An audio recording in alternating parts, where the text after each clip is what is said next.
See, the thing about Hereditary is a film that now shows that this trend is still going. So now in Hollywood, we have a trend of what is good horror films.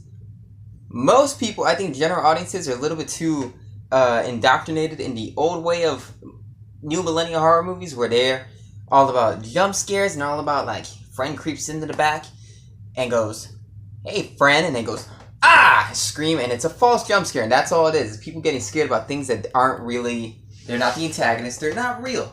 I get scared of my friend who's behind me. I get scared of the freaking door. I open a door, it freaks me out. Cat jumps out of the freaking cabinet above me. Or the classic, I close the mirror, some guy I know is standing there, and I'm like, "Ah!" It's BS jump scares. That's all it is. It's garbage jump scares, and that is what we're used to as the start of new millennia. I think it's a trend, it's a wave that happened. I think in the beginning of the new millennia, we had The Ring. The Ring was a great horror movie. And then you had nothing but garbage for the longest time. People like The Descent. I don't really like The Descent, but now we have what started a new phase. We have movies like It Follows, The Witch, Hereditary, The Babadook. These are horror movies that are proving that horror is going back to what it was when it was in its early stages of things like Halloween, Rosemary's Baby, One Baby, The Exorcist, George Romero's films, back when they were more intelligent and they were about real horror. They weren't about you going there and they weren't treated like action movies. Action movies, you go there for the thrill ride, and things happen. You're like, wow. Now horror movies think that do the same thing. Well, for a while they did. They're like like they're treated like a roller coaster. Like you have to be on the edge of your seat because you're waiting for the sound effect, and it's not because it's trying to create what the atmosphere and the chilling, unnerving sound design and the stories that are scary. It's all about creating this fake popcorn type of movie, kind of like action movies.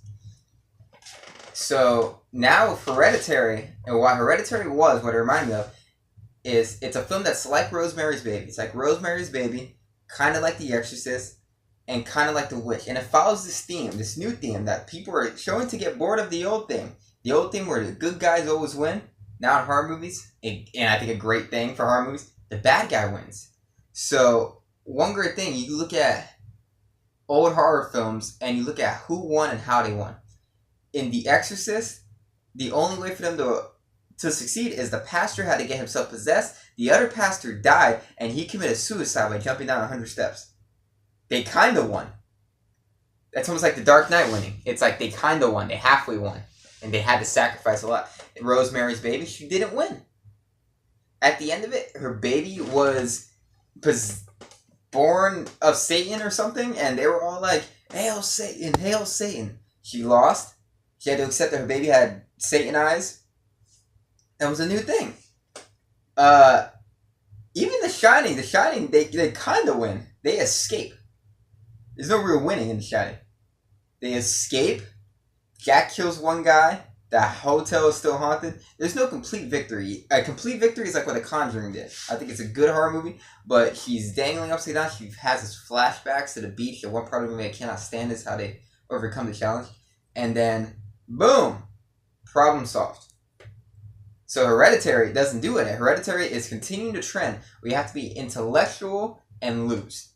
So they're intellectually made horror films, but they lost. Like The Witch. They created a scenario where the good person had to explain or overcome something that left them singled out. They couldn't get the other people to agree with them. They were isolated, and by the end of the film, evil won. And I thought it was beautiful. You have this whole movie where Toni Collette's losing her mind. She thinks that she may be suffering psychosis, like the rest of her family did. She's slowly spiraling out of control. You're watching all the elements around her suggest that there's something underneath this evilness underneath it, that things are being manipulated, things are being puppet mastered, and then over the course of the film, you watch her try to unravel the mystery herself, and then you find out by the end of the film, the unraveling was intentionally done because the whole thing was puppet mastered.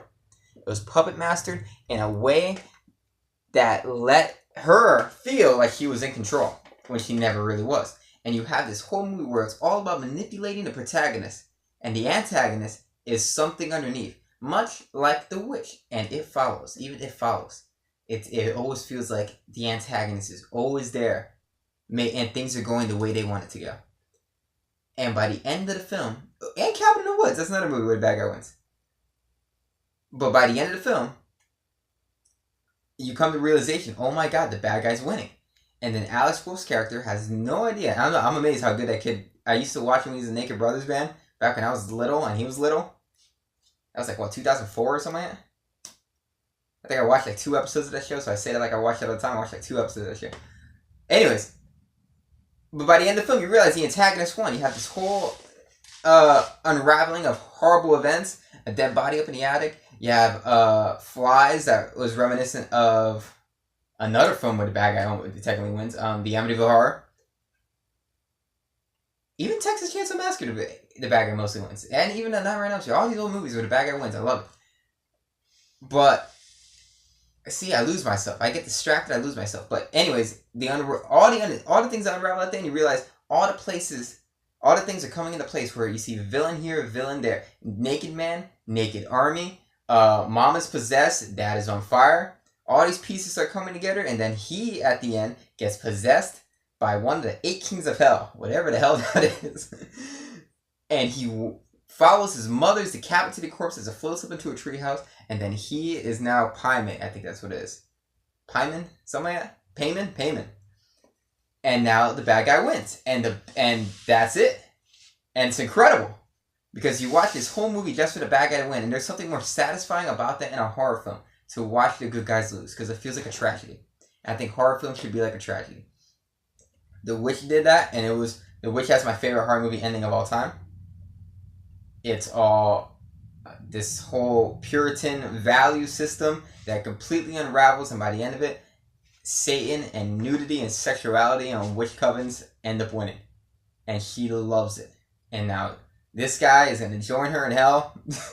Or this guy probably hung out with her in hell. Payman probably hangs out with Anya Taylor-Joy all naked, floating around.